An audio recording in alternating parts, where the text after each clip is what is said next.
Hey guys, Danica here from Multispective, and I'm here to share with you a new episode where I interview Fran, a sperm donor conceived child who's grew up to find out that she's got many more siblings than she thought she did, and she talks about this firsthand. It's a really informative episode. You can learn so much about sperm donors. If you yourself are looking to find a sperm donor, the kind of research that could be really important for you to do beforehand, the legalities behind it, how to make sure that you're doing it in a way where the child is receiving the best of upbringings from it as well. It's a very personal story to her, but there's so much I learned about it as well. Things that I would have never thought about myself. Situations that she found herself in, risks that she found herself in, questions that she's finding herself asking in order to protect her own safety as well. So listen into the episode. If this is something that's just interesting to you, or if it's personal to you, you know that you've been sperm donor conceived, or that you are considering yourself, this is going to be so useful for you. So I hope you enjoy the episode. Don't forget, drop a comment below letting us know what you think. Perfect. Fran, welcome to Multispective. I am so excited to have you here and share your incredible journey with us on air.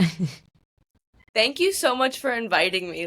I've never really done anything like this, so this is totally new. I'm excited. Okay, well, I hope this is going to be the first of many. Because you have such a unique and incredible story, and it's one that's kind of, people are talking about it more now than ever, because I do think that technology is a huge reason for why we're able to, explore these different parts of ourselves and our journey and our families and our experiences. So, and I think especially that is important for you and your journey as well. Yeah. Even what you say about this being a unique story is so interesting to me, because obviously, I didn't really grow up with people like me, but then, once you find out you have 100 siblings, you're like, 100 people share this story, and so it's Right. almost very humbling. I'm just one of 100 in my sibling pod, let alone in the world. Yeah. So it's definitely very humbling and very interesting. Yeah. It's kind of scary because, I have read a little bit about this kind of topic, and a lot of, I don't know whether you would call it victims of this. I think different people have different words for it. It's not, I would say this isn't very common actually, but all the documentaries I see, are kind of people doing this illegally. And even though half siblings and I weren't born through illegal black market sperm donation situations, it's still unregulated. And a lot of it shouldn't be legal in my opinion. Right. Not to say the sperm donation system as a whole, obviously, but Yeah. what happened, I would say we are victims of the system, but that's just how I classify myself. Right. Yeah. So it's a lot of people kind of get to that place where they're like, am I just a statistic? I've just become a Yeah. population now. I'm no longer someone that is unique to a unique set of sort of parents. And even Yeah. if it is donor conceived, just simply knowing that your father maybe has only had two or three other, children, then you still feel there's a uniqueness that you feel from that. But, Yeah. if it's hundreds and hundreds of them and you're kind of every day finding new siblings, you start to realize okay, where do I fit into this puzzle now? Yeah, exactly. We have a running joke in our sibling pod. Every time 23andMe or Ancestry go on sale, we're like, okay, get ready, guys. Be Yeah, prepared. They're coming. right.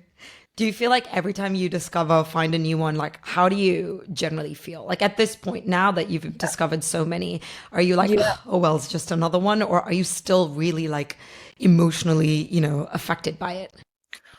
I'd say it depends on the situation. A lot of times they'll just one of us will connect through Ancestry or even through the donor registry itself. And then they're added to we have a Facebook group and they're added in and it's oh, there's another one. But I've had situations where I found out people I'm working with are my siblings. X amount of days into a job and I'm that's unsettling. But Right. it worked out, but might not have. Right. Yeah. Yeah. So let's just go right back to the beginning. I'm sure our Yeah. listeners have already kind of figured out what this is going to be about, of course. But I do want to go back to the beginning and like your very journey of this. Like, how did you Yeah. find out that you were donor conceived in the first place? Was it your mom that told you? And then sort of like, how did you start to realize that there were more? Yeah, so I grew up with a single mom, which isn't standard. I mean, there's no standard here, but that's not like the case for every donor conceived child. A lot of times, like if someone's husband is infertile, they'll go to donor conception or queer couples. But in my Right. case, like I was born to a single mother, so I wouldn't say like I always could sense something was up. Once I started going to school, I went to Catholic school, which, non-traditional families are very Yes. like controversial Foreign there. for you. Yeah. Yeah, so like my teachers would ask like where my dad was at like back to school night, and I'd be like, "What dad? Like I don't know what you're talking Yeah. about. I just don't have one of those." But Right. then like as I got older, people would be like, "No, like everyone has a dad." And I was like, "Well, I don't." So like that clearly cannot be true. But like I remember I think the earliest memory where I like realized this was like something kind of different was I always say language class in elementary school, especially like the family unit. We took Spanish in my elementary school. And so, to practice, we'd talk about our families, or there'd be like a project where you interview your family, but like you report their answers in Spanish. They were like, just interview everyone in your house. And I was like, that's my mom. Like, you're getting a Yeah. really small project from me. And I noticed that my teachers would respond very like almost sympathetically. And I was like, Right. there's nothing going on. Like, I just don't have a dad. And then I think when I was like in fourth grade, I think I was like 12, my mom sat me down and she brought out like this huge folder, a blue folder, full of like information on my like biological father, my sperm donor. And it was like all the stuff from like, blood type, like health history, to like favorite color, childhood pets. So I think that was really interesting because you know everything about him but his name and who he is. And when you're a child, you don't really, at least for me, I didn't wrap my head around this the right way, I would say. I was like, oh, so I've had a dad this whole time and you've been like keeping him from me. Like, what's up with that? And obviously that was not the case. But as a kid, that was really weird. And there's like a donor registry. I don't really know what it's like for other sperm banks, but at least for the one that I was conceived with, like you could go on there and it's optional to like list basic info about your children, like basically just gender and age. And there was 12 people on there. And at the time I was like, this is crazy. Who could possibly have 12 siblings? Little little did I know there was like way more, but 12 was like the highest number I had heard of at the time. And I remember my mom being like, just like whatever you do, like maybe don't share this in school. And so I walked into school and I was like, what is up, you guys? I have 12 siblings. You will never believe this. They're I like, love "Oh, it. like, can we meet them?" And I was like, "I can't meet them. Like, what do you mean?" Yeah. So, like, obviously no one believed me. I looked like a weirdo. But that was like the first time I found out. And then eventually I was able to like make contact with one of my sisters. And from there I just kept meeting and talking to them and finding out about new ones, and it just kept on going. Isn't there supposed to be a regulation, at least on with regards like how many sperm donations a man can make? Yeah, there should be. And I don't think that there is. If there is, it's not it's not working in my case because there's so many of us. Because if you think about it, like 80 siblings is like honestly like a modest estimate that we know of. We know of 80, but it's fair to say there's more. But, if you think about it, like not every attempted conception comes to term, not everything results in a pregnancy. So there had to be hundreds of donations just from Right. In my order for biological father alone. And that's Like crazy. I've read I think I read on like Wikipedia that there's like a limit to how many children can be born from the same sperm donor within like a population size. So Right. like within like a certain area there should only be like 25, but as far as I know, that was not, if that's a Not the thing. case. That was Right. not in my case. Especially Right. like I have siblings all over the country, but I'd say there's very strong concentrations where I live in the East Coast of America, which is, I guess, nice as I get older because I can meet more siblings like face to face. But it's still like it's a little just unsettling. Yeah, imagine like you mentioned that you're finding out that someone that you work with or Yeah. you've potentially dated or been really close to not having any idea that this person is actually Yeah. a sibling. What would you say are some of the biggest challenges you've experienced with this? Yeah, so usually the number one question people ask me is like, "Oh, have you dated a sibling?" And I'm like, "No, not hopefully." Um, but like now, like when I date people, I'm like, you're like sure that's your dad? Like you look like him, like maybe like Yeah, that's like you're crazy. positive, like he's on the birth Right.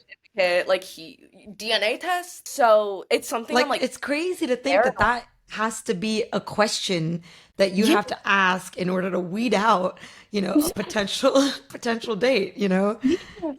And like it's kind of an off-putting question, but you really don't want to get far at all with someone without knowing like Yeah. you're definitely not related. But even like the fact that I thought I could never come across one of my siblings in the wild, but just a couple months ago, like suddenly like someone I'm working with is my sibling. And it's been great, Right. don't get me wrong, Yeah. but that shouldn't happen. Exactly. Wow, that's really crazy. Have you seen that documentary, The Man with a Thousand Kids?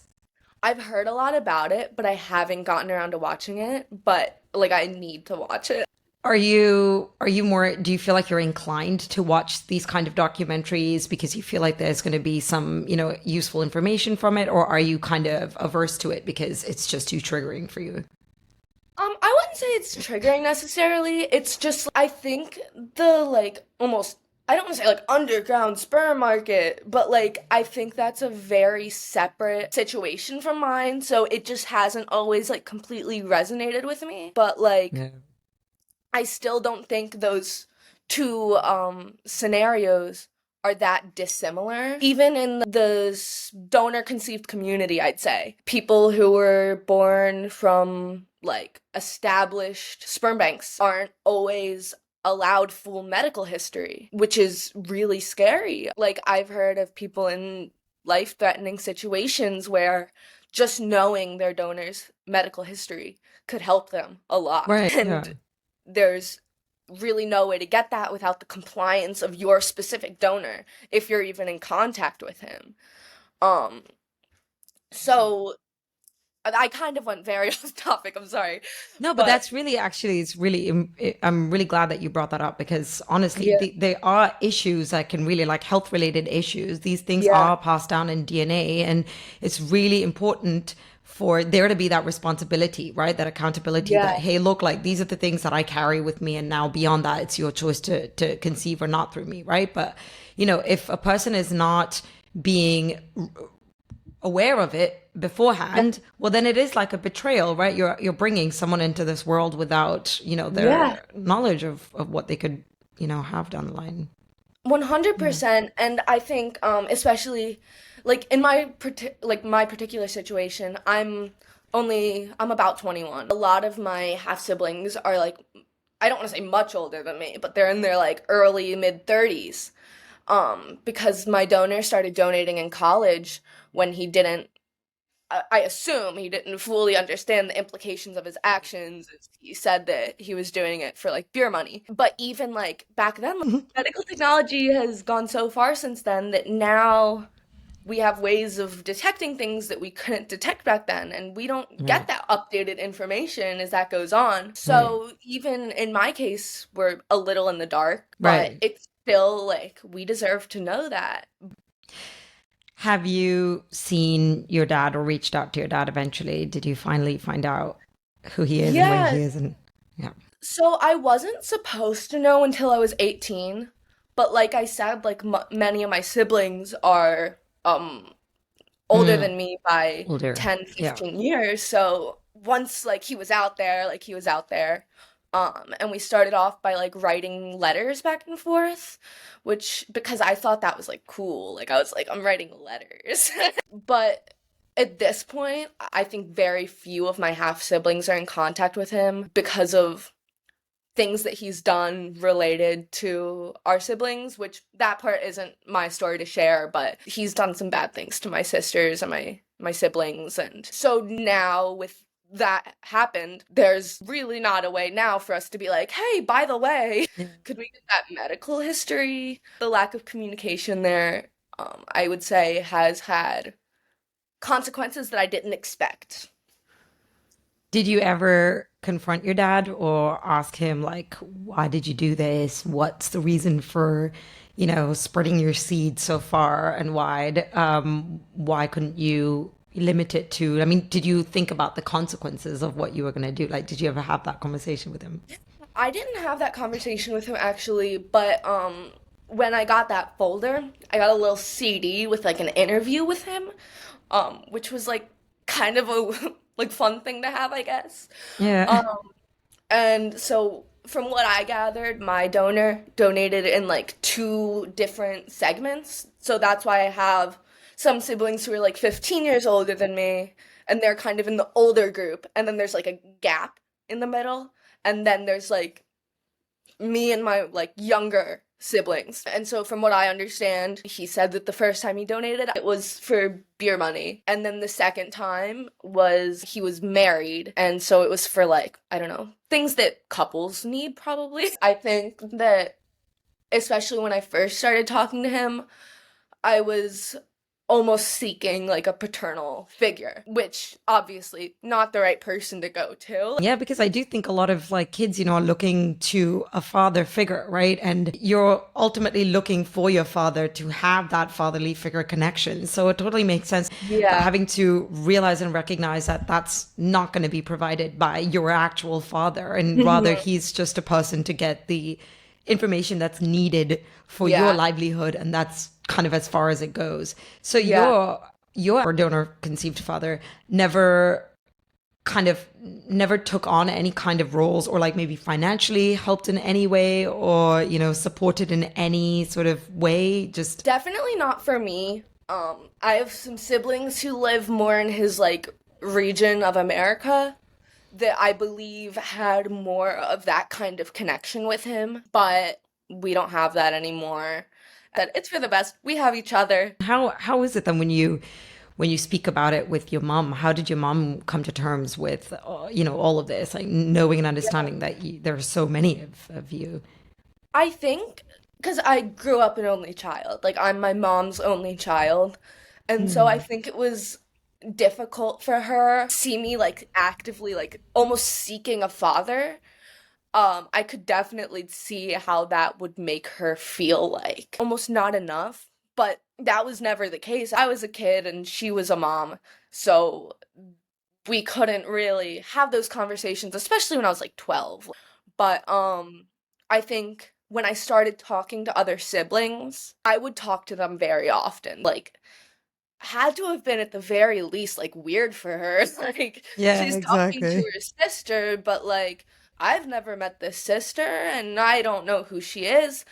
And I think it also raises questions of like internet safety because since my siblings are like a lot of them are much older than me, like I was talking to random adults on the internet who just happen to be related to me by blood. And so sometimes I think about that and I'm like, that's really weird. Like, Yeah. luckily, they're very good people. So nothing bad happened to me. But Right. if if there had been one bad apple, like things could have been very different and very scary. Yeah, exactly. And I would imagine not all of them would necessarily feel that same sibling kind of protectiveness for each Yeah. other, because there's so many of you and no one has really, you guys have all met each other so late in your lives that you haven't had a history, you haven't had an upbringing together. But it's also, I can imagine that being really weird to tell your mom, like, hey, mom, I'm going to meet a sibling who's 30 years older than me, and I don't know where this person's background is, but it's my sibling, so I want to trust Yeah. that this person is, yeah. And I think it's interesting because I definitely feel like a strong sense of closeness with my siblings, but not everyone feels that way, and that's totally fine. This is a really weird situation, and everyone Yeah. like can have their feelings, like totally valid, but like even just in language, like I call them my siblings, but some of them will say half siblings, and that's cool because that's also what we are. Some of us are very active in like the big sibling group chat, some of us aren't, some of us have kids, and that's crazy because Yeah. now I have not only like this many siblings, but I have this many nephews and nieces. But These and like nieces, yeah. I would say that dynamic's even like a little stranger because it's like degrees of separation almost, I feel Yeah. like. Yeah, And I for have some sure. nieces and nephews who I've met, and they're the coolest little babies ever.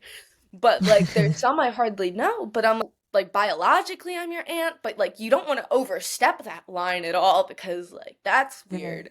So, Yeah. um, like, the whole dynamic goes beyond even just like donor conceived child, sperm donor, and donor conceived child, half sibling. Like, there's family trees of how these people work, and Yeah. it's just it is so much more nuanced than you expect.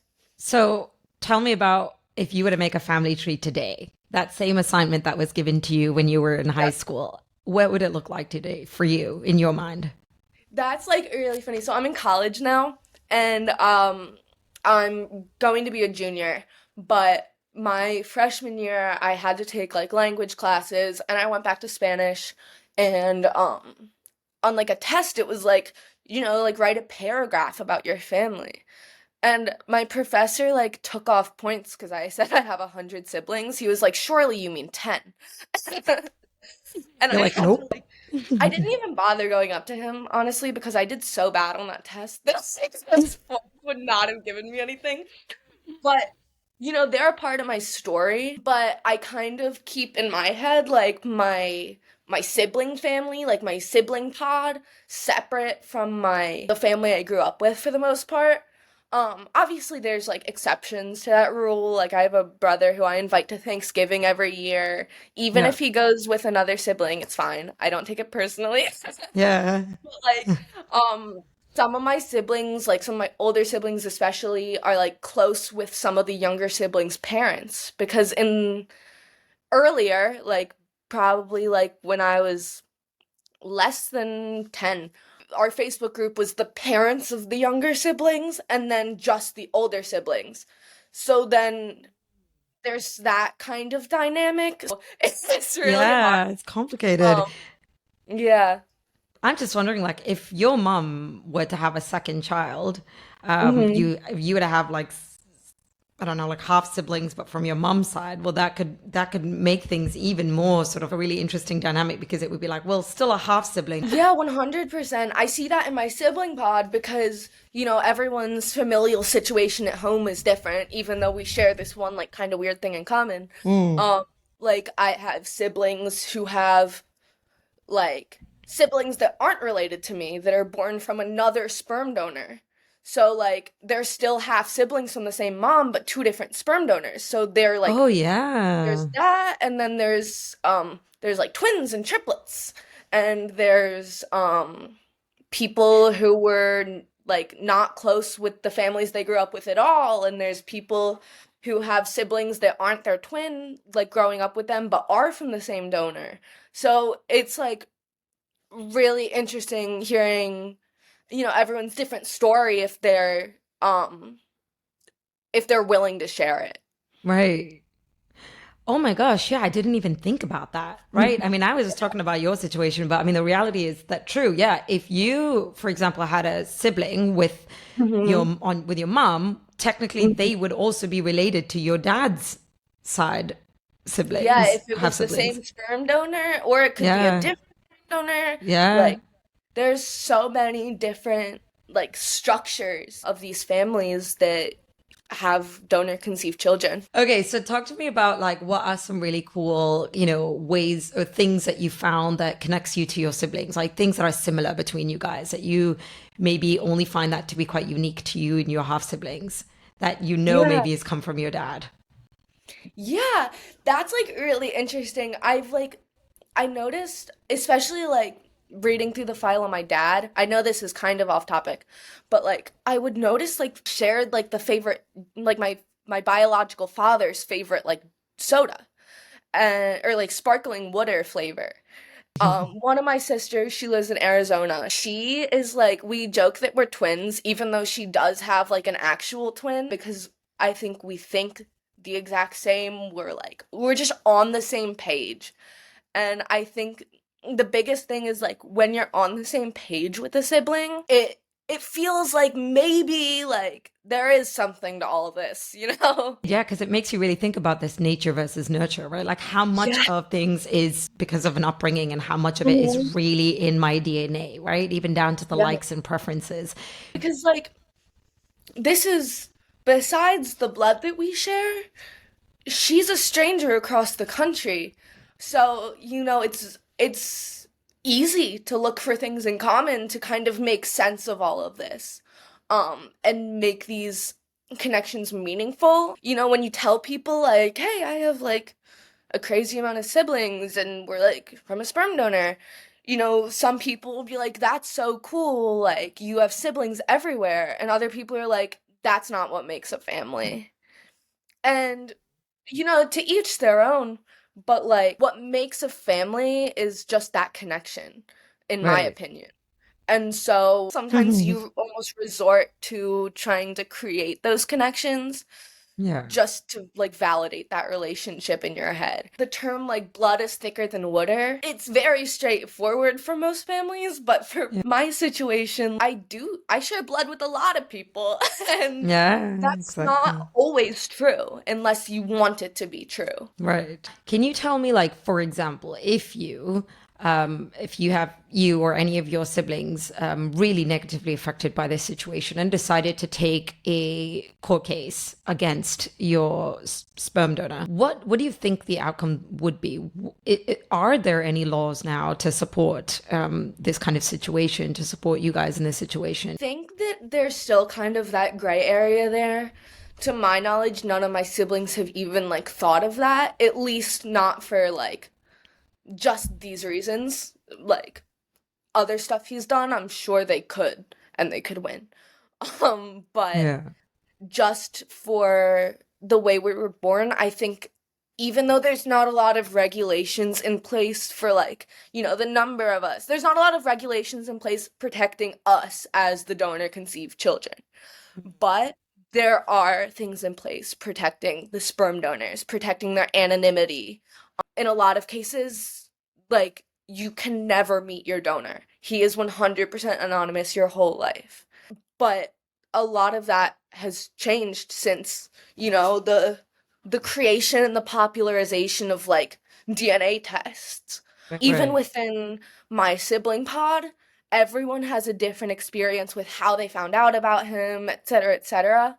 I think if anything, we might have something there related to the sperm bank itself, but Right. I think that at this point, our sperm donor is pretty untouchable. That's just so sad or so scary to think about. If he actually did have a medical history and he's had like 80, 100, 150, 200 kids and it's being passed down to majority of them, it is you have basically affected a massive population of people.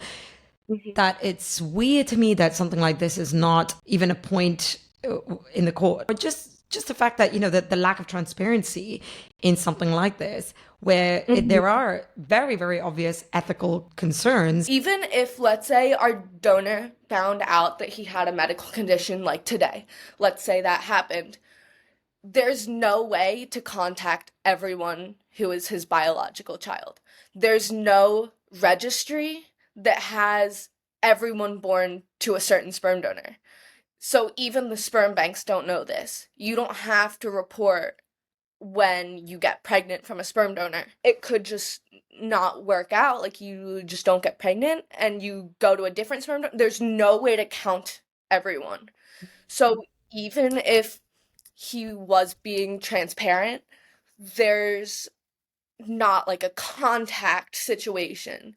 And some donor conceived children like don't know they're donor conceived at all. Maybe go their whole life without knowing. I follow this like donor conceived person on social media, not related to me, but her name's Laura High. She does like stand-up comedy about her experiences. She raises awareness, and she has like gone to DC to try to make like institutional change. I don't know how successful that has been, because I think politically the nature of this issue is more focused on like, should this be a thing? Because like is this natural or is this unnatural? It's more about just the ethics of conceiving a child in that way in the first place, rather than the rights of the donor conceived people to have that transparency there. Would you call this an addiction? If a person is going and doing this on the reg for years on end and just consistently doing this, is it possible that it could be an addiction? I think it's possible, 100%. I think I'm not going to speak about like my case specifically in this instance, but I think there's some people who get off on this. The sperm donation industry is rooted in eugenics and spreading the seed of like white men, and like it almost feels like how like when you breed dogs to have certain traits, this whole thing has horrible roots. It's very possible for people to be both utilizing this system for money and not bothering to consider the implications of the families that they're affecting. I think it's possible that these people are just getting off on the idea of having this many children out there. And I think some people have pure intentions. And I don't think that those people, in my opinion, I don't think that those people donate as much as some do. Yeah. It's very possible, because I mean, I think a lot of people, when you do ask individuals like, why do you want to have children in the first place, right? They want to pass on a legacy, whatever their ideology is, that they want to have kids that can, that they can spread that message to. And I guess at some point for someone who's donating, it's just like a power play, right? It's to be able to say that like, look, like I've got so many of, me's around, and like I have the power to sort of control that. The fact that it's not regulated in that documentary that I watched, he'd actually even flown to different countries around the world, in Asia and Africa. And I think they have a demand for, the white man. So he was going internationally. And again, if you're talking about within the US, it not being regulated enough, there can be in the same city 2 or 3 different centers that are not communicating with each other as to like how many, then imagine that around the world. Like it's 100%. Just, yeah.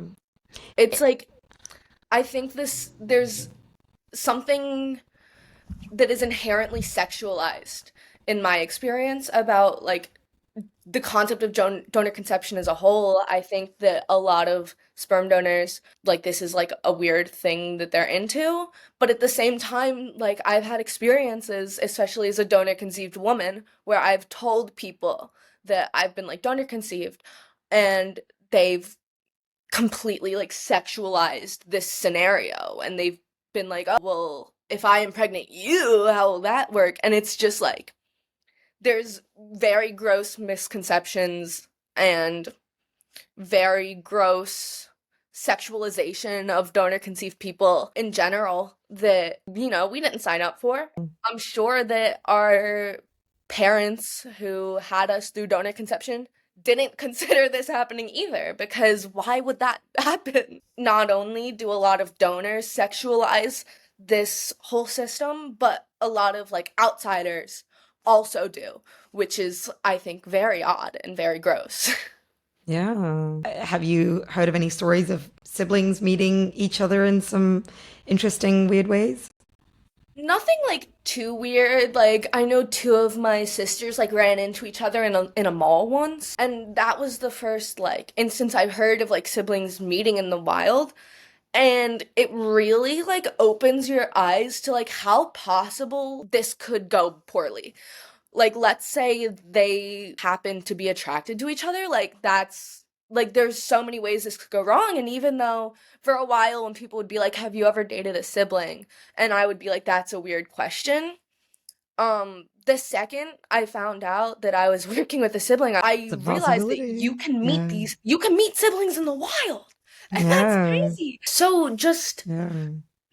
to answer your question, not that I know of, but there's been like degrees of separation. Two of my siblings have dated the same people at different points in their lives. And so it's just like a little too close for comfort. Ever since sort of like you've started discovering that there are more siblings, I'm sure on this Facebook group as well, you are discussing like, how do I approach a new stranger that I come across or meet? Yeah. What kind of questions do I need to ask in order to protect it? Just sort of having to be a part of your language almost every time you meet someone. Can you tell me some of the questions that you ask people when you meet them for the first time?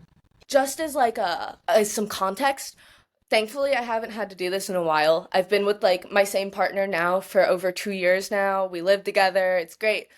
But when I first started dating, it was also weird because for a while I only dated girls. And so when I talk to someone who's not donor conceived about this fear of mine, they'd be like, oh, well, it's not like you're going to reproduce, so why does it matter? And I'm like, no, it's like, it's still a weird thing Still, because yeah, I still still a don't want to thing. date a sibling. I would kind of feel it out. Like my current partner is like, name the third. And I was like, what are the odds that they would Right. name this person like of the third?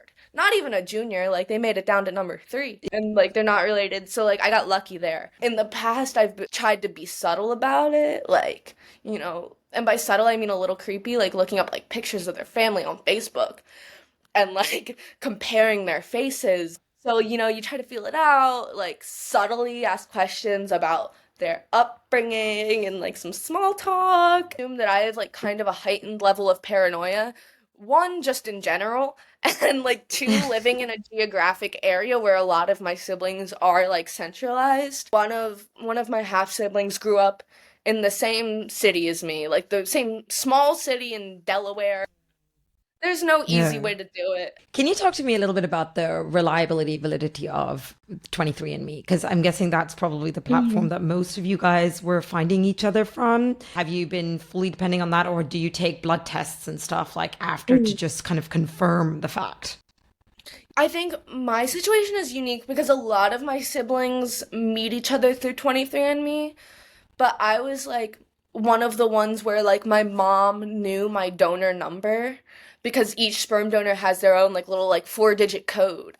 And so my mom could meet up with other parents who had kids from that donor that way. We don't really do any like special tests after 23andMe, but I would be lying if I said there wasn't a part of me that's like, what if like this is like one of us is a fluke? Like what if one of us got in here accidentally? How does that work? Because I think about myself and all the relationships I've made with my siblings, and if like what if one day like I find out like my mom got the number like a digit off? What happens to all those relationships? So to answer your question, like no, we don't like really go much further than 23andMe or the donor registry, but part of me is a little paranoid sometimes that like maybe like what if this is all wrong? Like what if someone made a clerical error? Even in the sperm banks, there's been many situations where doctors will switch out the sperm of sperm donors with their own. So like no, we don't really vet everyone out like Mm. crazily, but um it's something that I think about. Damn, that's so interesting. I Mhm. genuinely wonder if it was like one of those situations, like if you were to ask your father, your biological father, like, actually, how many times have you donated your sperm? And Yeah. actually, what is a possibility? Like, what is a maximum possibility? Like, say every single donation went Mhm. through and it resulted in a baby. How many do you think we would have? Like, what would he say to that? To be honest, I don't want to know. I don't want to know that about him because I don't really like him. But I've done the math before on like how much money could he have made off of creating human lives. And it's a lot. Like, if there's, let's say, 80 confirmed siblings, and you can estimate X amount of pregnancies that didn't come to term, or X amount of implantations that didn't even result in pregnancy to begin with. And then even if there's one donation, you could have triplets. All of that, like, there's so much money in this industry. And even like the way that sperm donation is advertised is very predatory. Like, I'll get ads on Instagram that'll be like, are you an 18 to 25-year-old woman? Want some money? Just donate eggs. And I'm like, please, think about it a little more than that. But sperm donation is much, much easier than egg donation. You don't have to go through injections and like all that. So it's just like, you can just like hammer it out. Also, what if he was like, I only donated 10 times? I'm like, who are all these people? Yeah, exactly. It's just like, it's so crazy. Okay, final thoughts, final message that you would like to get across to our listeners today. Anyone listening to this, potentially looking to donate their own sperm or get into this, or, for someone who's ever in contact with a victim of this, what would you like to say to them today? I would like to say, if you're considering sperm or egg donation, please look into it first. Please do your research on the implications. Please be prepared to actually bring lives into this world and not just get some money in college. Look up the stories of donor-conceived people and how this has affected them, whether it's positively or negatively. And also to parents who are considering having children through egg or sperm donors, I don't have any problem with these people, but still consider talking to a donor-conceived person if you can. I've talked to many people who have had their kids through, sperm donation, and like after they've had the kid, and they still have a ton of questions for me. And I just strongly recommend trying to find someone before you even go through that process. Not to dissuade you, but just so you know. Just so you can answer those questions when they arise and find the best way to tell your child about how they were conceived. I think in this whole situation, transparency is key, whether it be, on the behalf of the sperm donor who has to, make the decision whether or not to protect his anonymity. I would honestly advise to very much look into that. Consider not being anonymous, because you're creating lives, and those lives are going to have, thoughts and questions that maybe only you can answer. Just think about the lives you're bringing into this world before you do this, and consider if this is just a way to make money and if it's worth it. Yeah, I love that. Thank you so much, Fran, for being on the podcast and sharing your story. Thank you so much for having me. I really appreciate you taking the time to talk to me and reaching out, and this was great. If you enjoyed the episode and would like to help support the show, please follow and subscribe. You can rate and review your feedback on any of our platforms listed in the description. I'd like to recognize our guests who are vulnerable and open to share their life experiences with us.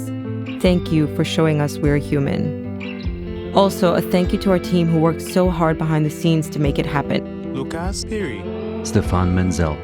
The show would be nothing without you. I'm Jenica, host and writer of the show, and you're listening to Multispective.